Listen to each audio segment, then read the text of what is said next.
Hey now everyone, it's Steve Sievers for Bionic Buzz. I can't tell you how excited I am to be back at San Diego Comic-Con. Before we get started, please give this video a thumbs up and hit that subscribe button. We appreciate your support. Now, let's go see who we can talk to. So I have to talk about my favorite episode. I just want to get your reaction for the Tale of Two Topas last episode. I mean, as friends in the trans community, it was really cool to see that in episode. What was your reaction to it? Yeah, absolutely. I'm right there with you. I myself am gay. I'm part of the queer community, and to be able to represent any part of the queer community on television is really important. I was thinking about this the other day. You know, sci-fi can set the rules about any world that it portrays on screen, and with that comes great responsibility. So you get to choose what kind of people you're going to see up there, you know, what kind of sexualities you're going to represent, and that's a great responsibility, and they have to fulfill it properly. And I'm really pleased that the Orville is doing that with trans. I think we can go a little further with other queer visibility on the Orville. Don't worry, I'm on Seth's case. He's not going to get off lightly. Very cool. What can you tease about upcoming episode? Absolutely nothing. I'll get fired. Are you mad?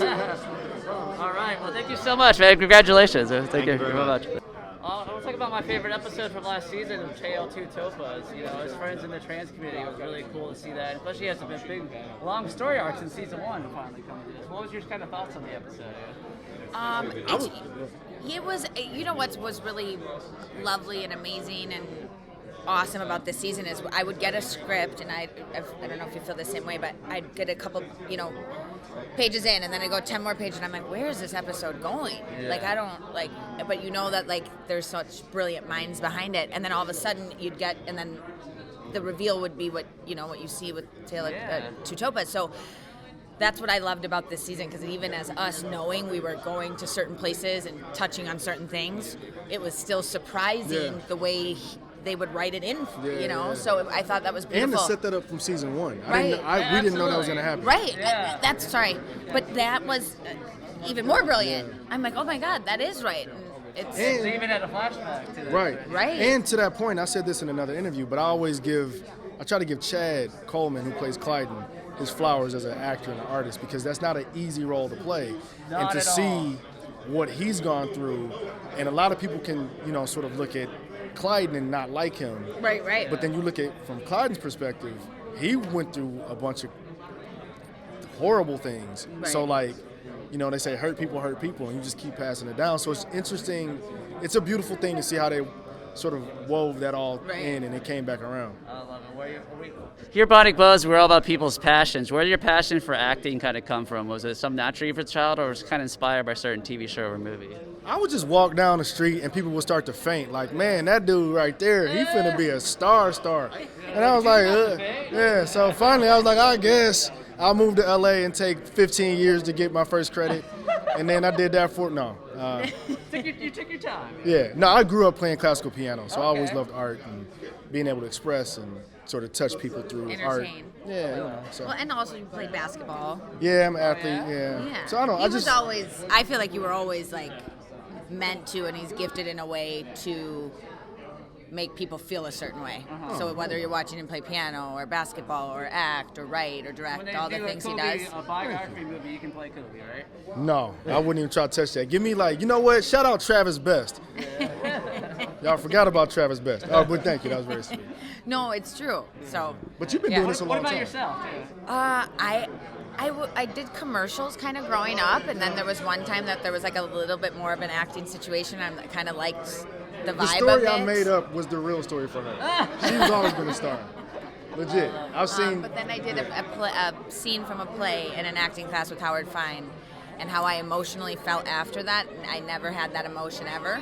And I was like, if I can feel like that and people that were watching liked that, I need to do this. I love hearing stories like that. Yeah, and it was amazing. And I don't know if I ever quite felt that again. I definitely have pieces of it from different jobs and scenes, but also it's like the first time you eat your favorite meal, like that you're always going to remember that.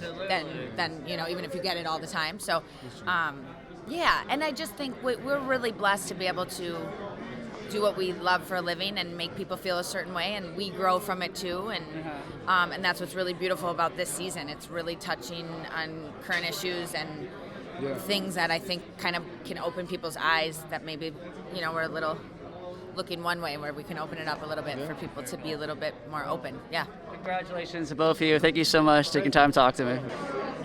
All right, well, let's talk about my favorite episode of last season. That was Tale of Two Topas. It's Friends of the Trans community. It was really cool to see that episode, You talk about you're working on it and your thoughts of it. Your character had a big part. Yes, and it's interesting that you say that, because when shooting that, I didn't see it as that. Oh, really? Okay. I actually saw it as the abortion episode. And because it made me just think about the power that we should have for ourselves. And so it turned out to be the power that you can have for yourself to see yourself. And so the Tale of Two Topas, definitely. I'm so happy for the LGBTQ community to be represented and to see and be who they truly are. Yeah, I was just happy to be a part of a story that's so real, and in a way that, no matter who you are, you can watch it and see it in maybe a different light, because they are alien type people. And I just think that Seth obviously has a great way of writing that for different characters, and Absolutely. I thought it was a great way. I love the political aspect of it. Hey, you want to do the surgery, but then you can't, Yeah. Oh, absolutely, and I think that's what we need more of. I just learned that I'm called an ally for the community, and I think that Dr. Claire willing to give up her position on the ship to make that happen for a person who's just becoming who she is was very important. I was happy to be part of that too. Absolutely. Okay, last question. Here at Bionic Buzz, we're all about people's passion. Where did your passion for acting kind of come from? A certain role inspired it, or was it just naturally for you as a child? It was kind of natural. I also really wanted to just be Hannah Montana. Yeah, I can see that. Maybe To be honest. You can do that. I came out of the womb acting, so I didn't have a choice. I love it. Keep up the amazing work. Pleasure to meet you both.